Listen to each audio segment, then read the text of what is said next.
ఈ ఘటన మీద మీ విశ్లేషణ ఏమిటి? పత్రికలు ఈ రకంగా ఈ స్థాయిలో కూడా దిగజారిపోయి రాయాలా ఏమిటి? అసలు సానుభూతి కోసం నాటకాలని తెలుగుదేశం అనొచ్చా? ఒక పక్క వేలాది మంది జనం అట్లా తరలి వస్తుంటే ఎప్పుడు లేని విధంగా ఇంకా ఆయనకి సానుభూతి అవసరం ఏముంటుంది? అసలు ఈ రకంగా డైవర్ట్ చేసేదానికి వాళ్ళు చేస్తున్న ప్రయత్నాలు ఫలిస్తాయా? నిన్న జరిగిన సంఘటన మీద దేశ ప్రధాని నుంచి పొరుగు రాష్ట్రాల ముఖ్యమంత్రుల వరకు అందరూ కూడా ఈ దాడిని ఖండిస్తూ ఉంటే ఎప్పటిలాగే తెలుగుదేశం పార్టీ దాని తైనాతి మీడియా తమ వెకిలితనాన్ని చాలా విస్పష్టంగా చాటుకున్నారండి. వాళ్ళ వెకిలితనం అనేది ఇదైంది ఇక్కడ. అంతేకాకుండా ఇందాక ఈ సంఘటన ఏంటంటే చాలా మంది ఏమనుకుంటున్నారు, అదేదో పొరపాటున ఇటు తగిలింది అటు తగిలింది అనుకుంటున్నారండి. కాదు, డాక్టర్స్ చెప్పింది ఒక కామెంట్, చాలా ఇంపార్టెంట్ కామెంట్ ఇక్కడ గమనించాల్సింది ఏంటంటే ఫైన్ స్టోన్ అన్నారు, అంటే సూదంటు రాయి. ఈ సూదంటు రాయి అనేటువంటిది సరిగ్గా ఫోర్ హెడ్కి ఆయనకి కొంచెం రైట్ సైడ్కి వెళ్ళింది. అది కరెక్ట్గా ఫోర్ హెడ్ సెంటర్లో కనుక టచ్ అయితే అత్యంత ప్రమాదకరం అనమాట. అంటే చిన్న సూదంటు రాయి కానీ మనకి చూడండి, విమానాలకి వేగంగా వెళుతున్నటువంటి విమానానికి పక్షి ఢీకొంటే అది పక్షి చిన్నదైనా కూడా ఆ వేగంలో వీళ్ళు చెప్తారనమాట, ఆ గ్రావిటీని బట్టి ఎన్నో కిలోల బరువు పెరుగుతుంది. అట్లా అదేవిధంగా రాయి కూడా అంతే. దీన్ని పూర్తిగా ప్రొఫెషనల్స్కి అసైన్ చేసి మరీ చేసినటువంటి చర్య ఇది ఖచ్చితంగా అతి భయంకరమైనటువంటి కుట్ర, సాదాసీదాగా జరిగిన సంఘటన కాదు.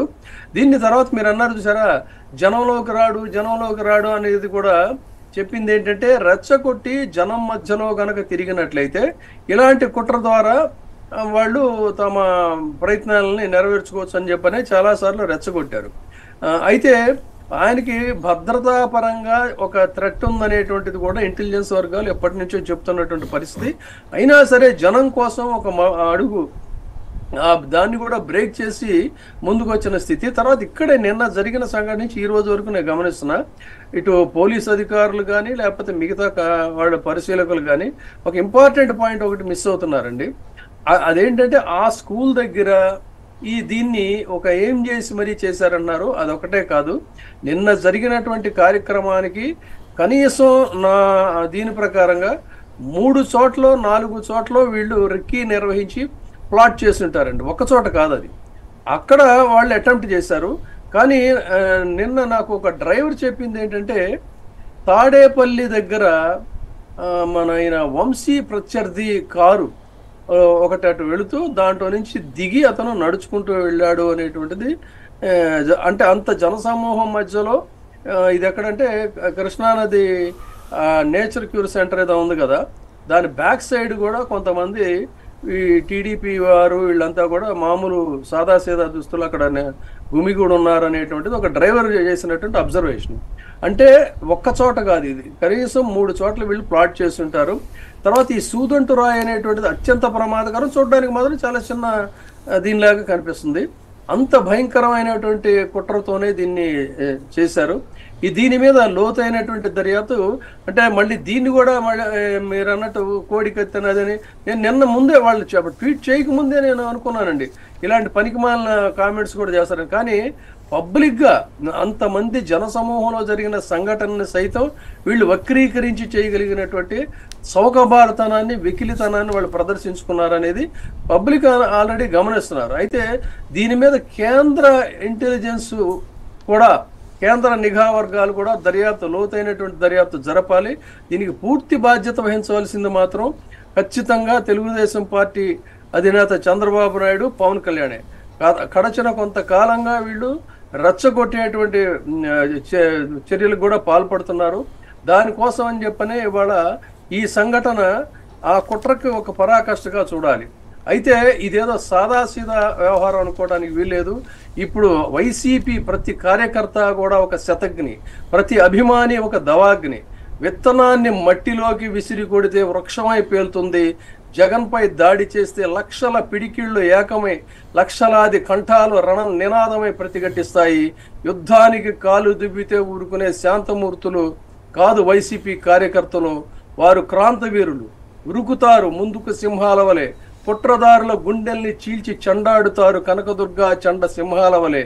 కొలిమి నిప్పులోంచి శిరసెత్తే సెగలా రగిలిపోతున్నారు ప్రతి కార్యకర్త. ఇప్పుడు ప్రతి కార్యకర్త ఒక అలెగ్జాండరే గాండ్రిస్తున్నాడు. జగన్మోహన్ రెడ్డి ఆదేశాల కోసం ఎదురు చూస్తున్నారు. జగనన్న నీ తర్జని గర్జిస్తే, నీ కనులు ఆదేశిస్తే కార్యకర్తలు కర్రులు కలిసి శపథాల పిడికిళ్ళు బిగించి కదులుతామంటున్నారు.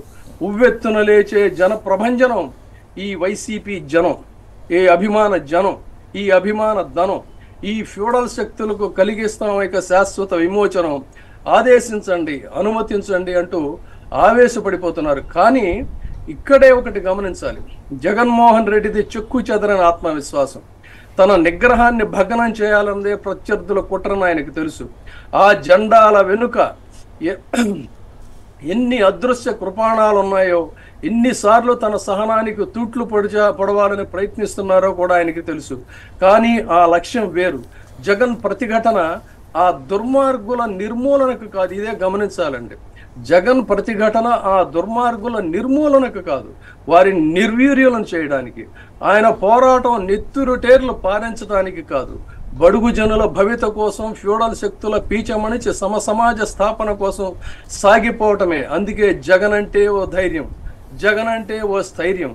ఆ ధైర్యం స్థైర్యం అక్షతం. అవరోధాల చంద్ర గ్రహణాల ఖండాలుగా చీల్చుకుంటూ ఉరికి వచ్చే అరుణోదయం అంత నిబ్బరం జగన్ వ్యక్తిత్వం. అందుకనే ఆయన్ని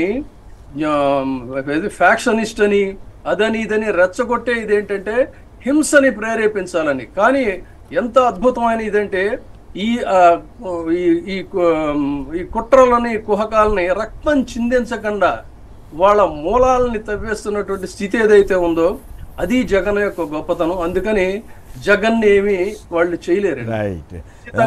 చాలా ఇది మొత్తం కవిత్వాన్ని అంతటినీ ఆసువుగా చెప్పినట్టు చెప్పేశారు. చాలా ఆసక్తికరంగానే ఉంది, నిజంగా కూడా స్ఫూర్తిదాయకంగా కూడా ఉంది విజయబాబు గారు.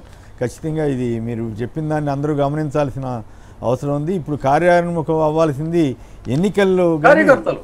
అవును, కార్యకర్తలు ఎన్నికలను దృష్టిలో పెట్టుకుని అంటే ఓటమిని వాళ్ళు అంగీకరించారు.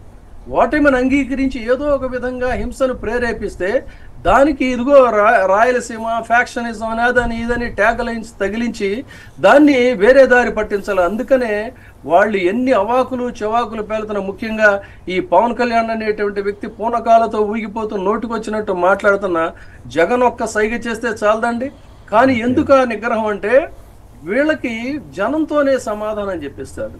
దానికోసమనే ఆయన మౌనం. ఆయన మౌనాన్ని చేతకానితనంగా తీసుకుంటే మాత్రం ప్రతి కార్యకర్త కూడా ఒక విశ్వలింగంలా తయారవుతాడు అనేది మాత్రం చాలా సుస్పష్టం. రైట్. ఇక పలువురు లైన్లో ఉన్న